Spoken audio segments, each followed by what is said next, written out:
100वे अखिल मराठी नाट्य परिषद संमेलन या ठिकाणी सुरू आहे आणि आपल्यासोबत प्रिया बेर्डे मॅडम आहेत। मॅडम, न्यूज अनकटमध्ये स्वागत आहे। 100वे अखिल मराठी नाट्य परिषदेचं संमेलन सुरू आहे, काय उत्साहाचं वातावरण आहे? खूप छान वाटतंय आणि मी बऱ्याच वर्षांनी सहभागी झाले आणि पुण्यामध्ये असल्यामुळे मला असं वाटतं की मला ते जास्त शक्य झालेलं आहे।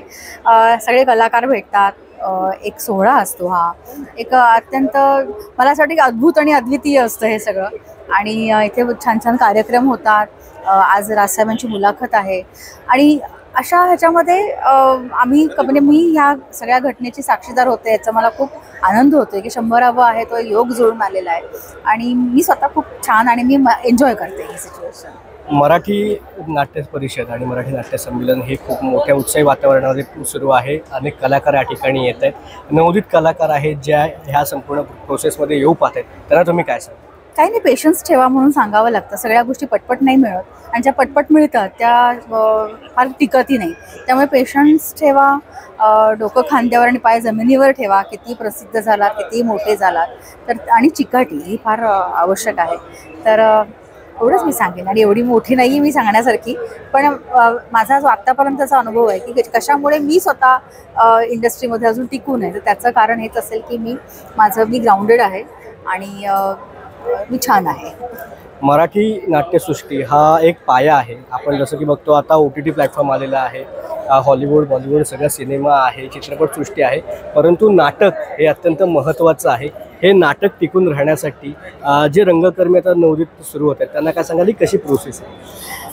नाही, आता ज्या पद्धतीने काळ चेंज झाला आहे त्याप्रमाणे बऱ्याचशा गोष्टी चेंज झालेल्या आहेत। टेक्निकली नाटक आणखीन चांगलं साऊंड होतं आहे। पूर्वी जसे सेट लागायचे त्याच्या आता डिजिटल झालेले आहेत बऱ्याचशा गोष्टी आणि खूप चांगले चांगले कलाकार येत आहेत आणि मला असं वाटतं की म्हणजे मी स्वतः ही सगळी प्रोसेस एन्जॉय करते, कारण मी संगीत नाटक भालचंद्र पेंढारकरांपासून दाजी पाटोडेकरांपासून मी लोकांना बघितले। माझी आई स्वतः लता कर्नाटकी ही उत्तम अभिनेत्री होती, तेव्हा तिच्यापासून मी ते नाटक अनुभवते आहे आणि आत्ताचाही काळ मी छान मला असं वाटतं की चांगल्या पद्धतीने ही लोकं करतात आणि खूप यूथ जो येतो आहे तो खूप उत्साही आहे आणि वेगवेगळे विषय घेऊन येतात।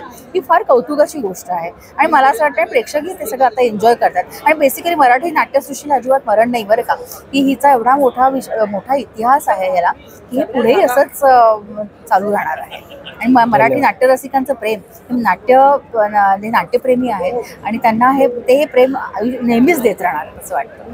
धन्यवाद मॅडम, तुम्ही आम्हाला टाइम दिल्याबद्दल। 100वं नाट्य संमेलन सुरू आहे आणि आपल्या सोबत आहेत आता अभिनेते मोहन जोशी सर। न्यूज अनकटमध्ये स्वागत आहे। 100वं नाट्य संमेलन सुरू आहे, कसं पाहता या 100 नाट्य?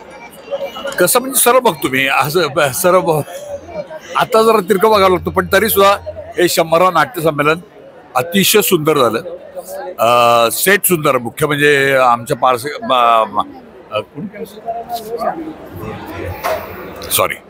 शामुतकरांनी सेट केलाय, अतिशय अप्रतिम केलाय सेट आणि मेन रंगमंच सेट त्यांनी केलाय, फार छान केलाय आणि कार्यक्रम अतिशय सुंदर अभिनय, सुंदर आयोजन, सुंदर अगत्य, यांनी संमेलन सुंदरच झालंय, यात काय वाद।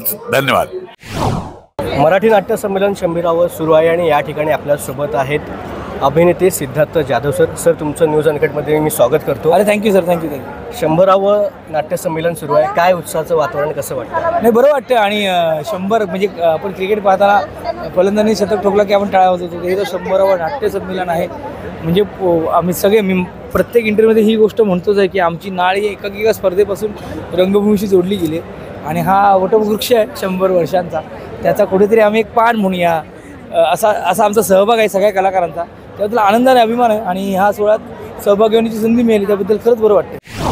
मॅडम, 100वं नाट्य संमेलन उत्साही वातावरणामध्ये चालू आहे, पुणे पिंपरी चिंचवडमध्ये आयोजन केले गेले। सोहळा कसा पाहता तुम्ही, कसं वाटतं? 100व आहे त्यामुळे ग्रँड आहेच आहे, वेगवेगळ्या ठिकाणी वेगवेगळे उपक्रम चालू आहेत, त्यामुळे ते इतके आहेत की मला असं वाटतं लोकांसाठी मेजवानी आहे आणि त्या मेजवानीचा उपभोग घेतायत लोक असं मला दिसतंय। भरपूर संख्येने लोक आलेत आणि याच 100व्या संमेलनात माझ्या नाटकाचा खरं सांगचा प्रयोग आता आहे, त्यामुळे तिथेही भरपूर प्रेक्षक असतील आय एम शुअर, त्यामुळे छान चाललंय आणि त्या निमित्ताने आम्ही सगळे एकमेकांना भेटतो, त्यामुळे आम्हाला सुद्धा मस्त वाटतं, गेट टुगेदर असल्यासारखं वाटतं। नमस्कार, आज चिंचवड या ठिकाणी 100वे अखिल भारतीय मराठी नाट्य संमेलन आहे. त्या नाट्य संमेलनाला आम्ही सगळे कलावंत, आमचे दिग्दर्शक, आमचे निर्माते, आमचे जेवढे सहकारी आहेत ते सगळे या चिंचवडनी अभूतपूर्व भरवलेल्या संमेलनाला आम्ही इथे हजर झालो आहे. तुम्ही बघत असाल इकडे खूप छान मंडप भरलेला आहे आणि इतका चांगला रसिक प्रेक्षक आम्हाला लाभलेला आहे. नेहमी आम्हाला पडद्यावरती पाहणारे लोक, प्रेक्षक जे आज आम्हाला प्रत्यक्ष भेटत आहेत, आमच्याशी बोलत आहेत, आमच्याबरोबर फोटो काढतात, आम्हाला खूप बरं वाटतंय. अतिशय सुंदर पद्धतीनं या संमेलनाचं भाऊसाहेब भोयर यांनी आयोजन केलेलं आहे. कुठल्याही गोष्टीची आम्हाला कमतरता नाही आहे. खूप छान वाटतंय. इतकं सगळं भरलेलं रंगमंच, भरलेले आपण सगळे प्रेक्षक, खूप बरं वाटलं, खूप छान वाटलं. या नाट्य संमेलनाला आमच्याकडून शुभेच्छा. धन्यवाद.